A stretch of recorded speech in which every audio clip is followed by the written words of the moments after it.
In the last video, we explored the Buddhist belief that all phenomena within the conventional reality arise and exist due to three modes of existential dependence, but that they are fundamentally empty.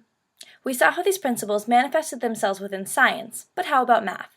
Let's revisit these three modes of existential existence. 1. Causes and conditions. Have you ever counted your fingers and gotten the number 5? There's a cause. Have you ever divided 20 by 2 and gotten 10? There's another one. Simple as it may be, take any function or equation and you've got yourself a mathematical cause. 2. Parts that make up a whole.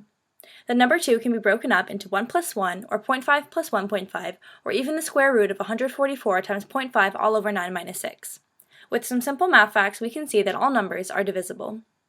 3. Perception of the mind. Let's take 3 apples, for example. Where does that number 3 exist? Is it somewhere out there floating in space? No. It's a mental projection aiming to quantize an observation of the physical world. All numbers exist within the mind. Now let's revisit this idea of all phenomena being made of emptiness, or shunyata as you may recall.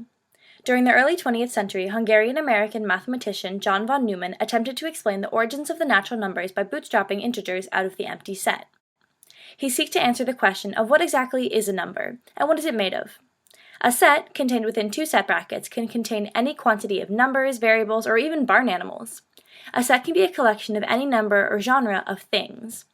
So what about a set of nothing, an empty set? According to von Neumann, an empty set, represented by an ellipse with a slash through it, was equal to 0. A set of the empty set is equal to 1, a set containing the number 1 and the empty set equal the number 2, and a set of the number 2, the number 1, and the empty set equal the number 3, and so on and so forth.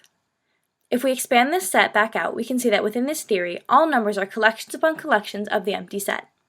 Whether one chooses to call it the empty set, 0, nothing, or shunyata, we can all agree that by this logic, all numbers arise from emptiness.